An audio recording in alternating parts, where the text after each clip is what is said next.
ഏവർക്കും നമസ്കാരം. ജൂലൈ മാസം 1-ാം തീയതി മുതൽ ജൂലൈ 31-ാം തീയതി വരെയും നീളുന്ന ജൂലൈ മാസത്തെ ഫലങ്ങളാണ് ഇന്ന് നാം ഇവിടെ വിശദമായി വിശകലനം ചെയ്യുന്നത്. അതിന് മുന്നോടിയായി നമുക്ക് ജൂലൈ മാസത്തെ നവഗ്രഹങ്ങളുടെ സഞ്ചാരം ഒന്ന് പരിശോധിക്കാം. സൂര്യൻ ജൂലൈ 16-ാം തീയതി വരെയും മിഥുന രാശിയിൽ സഞ്ചരിക്കുന്നു. തുടർന്ന് ജൂലൈ 17 മുതൽ കർക്കിടക രാശിയിൽ സഞ്ചരിക്കുന്നു. ചൊവ്വ ജൂലൈ 27 വരെയും ചിങ്ങത്തിൽ സഞ്ചരിക്കുന്നു. തുടർന്ന് കന്നിരാശിയിൽ സഞ്ചരിക്കുന്നു. ബുധൻ ഈ മാസം മുഴുവനും കർക്കിടകത്തിലാകും സഞ്ചരിക്കുക. വ്യാഴം മിഥുനത്തിൽ തൻ്റെ സഞ്ചാരം തുടരുന്നു. ശുക്രൻ ജൂലൈ 25 വരെയും തൻ്റെ സ്വക്ഷേത്രമായ ഇടവത്തിലും തുടർന്ന് മിഥുനത്തിലും സഞ്ചരിക്കുന്നു. അതായത് ഭൂരിഭാഗവും ശുക്രൻ സഞ്ചരിക്കുന്നത് ഇടവത്തിൽ ആണ്. ശനി മീനരാശിയിൽ തൻ്റെ സഞ്ചാരം തുടരുന്നു. രാഹുകേതുക്കൾ തങ്ങളുടെ സഞ്ചാരം കുംഭരാശിയിലും ചിങ്ങരാശിയിലുമായി തുടരുന്നു. അപ്പോൾ മേൽപ്പറഞ്ഞ ഗ്രഹങ്ങളുടെ സഞ്ചാരഫലമായി നമുക്ക് ഓരോ കൂറുകാരുടെയും ജൂലൈ മാസത്തെ ഫലങ്ങളിലേക്ക് പ്രവേശിക്കാം. കർക്കിടകക്കൂർ പുണർദം കാൽ, പൂയം, ആയില്യം എന്നീ നക്ഷത്രങ്ങളാണ് ഈ കൂറിൽ വരുന്നത്. സൂര്യൻ ഈ കൂറുകാരുടെ 12, ജന്മം എന്നീ ഭാവങ്ങളിൽ കൂടിയാകും ഈ മാസം സഞ്ചരിക്കുക. ഈ രണ്ട് ഭാവങ്ങളും സൂര്യൻ്റെ അനിഷ്ടഭാവങ്ങൾ ആകയാൽ സൂര്യൻ ഈ കൂറുകാർക്ക് പൊതുവെ പ്രതികൂലമായ ഫലങ്ങളെയാകും നൽകുക. ചെലവിൻ്റെ ഭാവം എന്ന് അറിയപ്പെടുന്ന 12-ാം ഭാവത്തിൽ സൂര്യൻ സഞ്ചരിക്കുമ്പോൾ അത് ചെലവുകളെ ഗണ്യമായി ഉയർത്താം. കൂടാതെ കാര്യങ്ങൾക്കെല്ലാം ഒരു കാലതാമസം, വിഘ്നം, അലച്ചിൽ എന്നിവയും ഉണ്ടാകാം. തുടർന്ന് ജന്മത്തിൽ സഞ്ചരിക്കുന്ന സൂര്യനും അനുകൂലമായ ഫലങ്ങളെ നൽകില്ല. ശാരീരികമായ ചില സ്വാരസ്യങ്ങൾ, മാനസികമായ സംഘർഷങ്ങൾ എന്നിവയ്ക്ക് ജന്മത്തിൽ കൂടി സഞ്ചരിക്കുന്ന സൂര്യൻ കാരണം ആകാം. ചൊവ്വ ഈ കൂറുകാരുടെ 2, 3 എന്നീ ഭാവങ്ങളിൽ കൂടിയാകും ഈ മാസം സഞ്ചരിക്കുക. 2-ൽ കൂടി സഞ്ചരിക്കുന്ന ചൊവ്വ അനിഷ്ടഫലങ്ങളെയാണ് നൽകുക എങ്കിൽ 3-ൽ കൂടി സഞ്ചരിക്കുന്ന ചൊവ്വ ഏറ്റവും ഗുണാനുഭവങ്ങളെ നൽകും.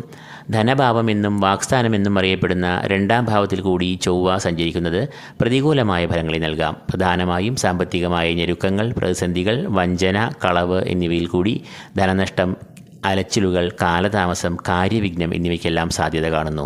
എന്നാൽ 28-ാം തീയതി ഈ കൂറുകാരുടെ 3-ാം ഭാവത്തിലേക്ക് പ്രവേശിക്കുന്ന ചൊവ്വ ഈ കൂറുകാർക്ക് വളരെ അനുകൂലമായ ഫലങ്ങളെയും നൽകും. കാരണം സഹോദരഭാവമെന്നും പരാക്രമഭാവമെന്നും അറിയപ്പെടുന്ന 3-ാം ഭാവം ചൊവ്വയുടെ ഇഷ്ടഭാവം ആകുന്നു.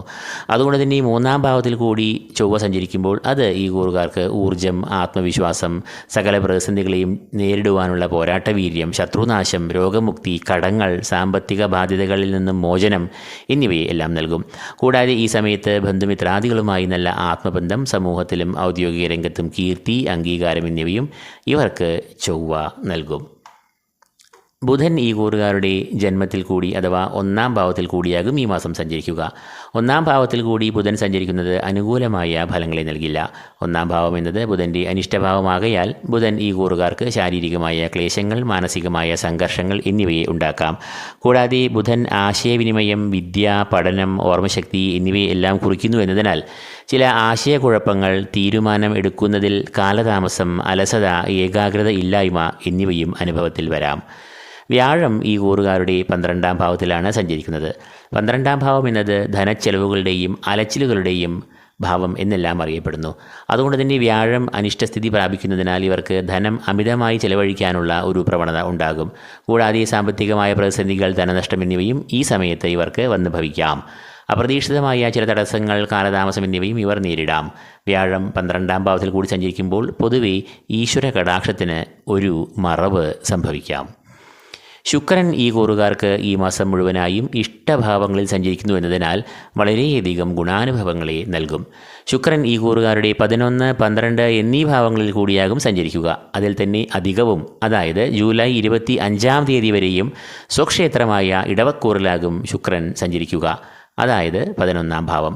ശുക്രൻ സ്വക്ഷേത്രമായ ഇടവക്കൂറിൽ സഞ്ചരിക്കുന്നത് ഈ കൂറുകാർക്ക് വളരെയധികം നേട്ടങ്ങളെയും സൗഭാഗ്യങ്ങളെയും സമ്മാനിക്കും. 11-ാം ഭാവം എന്നത് സർവാഭീഷ്ടസ്ഥാനം, സർവകാര്യവിജയങ്ങളുടെ ഭാവം, ധനാഗമ ഭാവം എന്നീ പേരുകളിൽ അറിയപ്പെടുന്നു. തൽഫലമായി ഈ കൂറുകാരുടെ 11-ാം ഭാവത്തിൽ സഞ്ചരിക്കുന്ന ശുക്രൻ ഈ കൂറുകാരുടെ ആഗ്രഹം പൂർത്തീകരിക്കുന്നു. ഇവർ തുടങ്ങിവച്ച എന്നാൽ സഫലമാക്കാൻ കഴിയാത്ത സംരംഭങ്ങൾ, പ്രവർത്തികൾ എന്നിവയെല്ലാം തടസ്സങ്ങൾ നീങ്ങി ലക്ഷ്യത്തിലും വിജയത്തിലും എത്തിച്ചേരും. കൂടാതെ ഈ കൂറുകാർക്ക് പല സ്രോതസ്സുകളിൽ നിന്നും ധനാഗമം വന്നു ചേരാനുള്ള സാധ്യതകളും ഈ സമയത്ത് ഏറെയാണ്.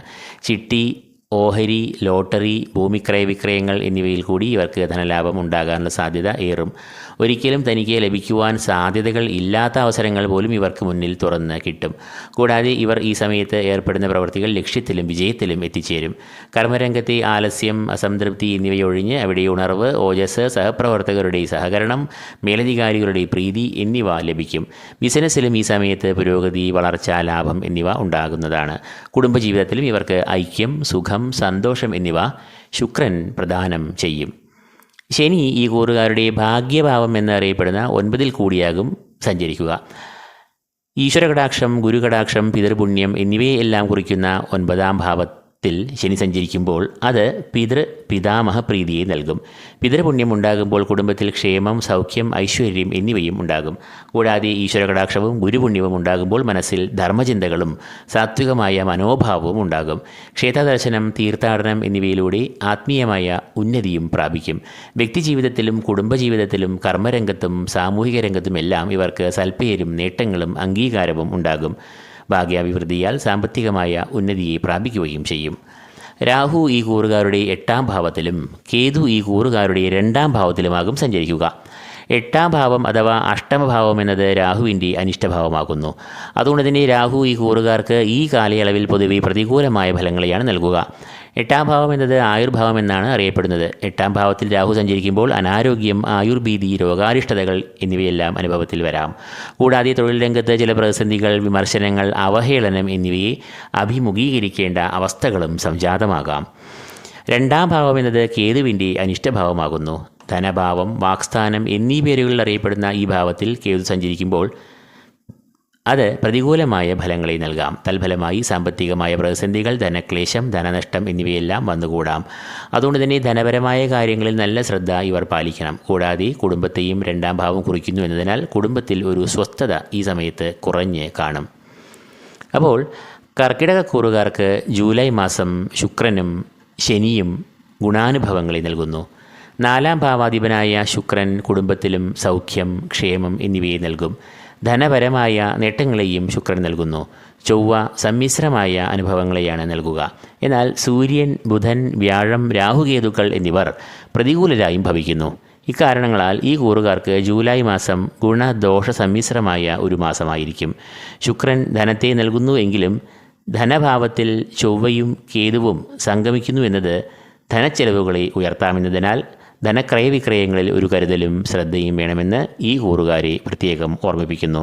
കൂടാതെ ചെലവുകളുടെ ഭാവമെന്ന് അറിയപ്പെടുന്ന 12-ൽ സൂര്യനും വ്യാഴവും അനിഷ്ടരായി സഞ്ചരിക്കുകയും ചെയ്യുന്നു. അപ്പോൾ ഈ വീഡിയോ ഇവിടെ പൂർണ്ണമാകുന്നു.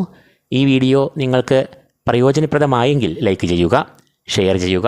കൂടാതെ ഈ ചാനൽ സബ്സ്ക്രൈബ് ചെയ്യാത്തവർ സബ്സ്ക്രൈബ് ചെയ്യുക. ഏവർക്കും ഈശ്വര കടാക്ഷങ്ങൾ നേർന്നുകൊണ്ട് നിർത്തുന്നു.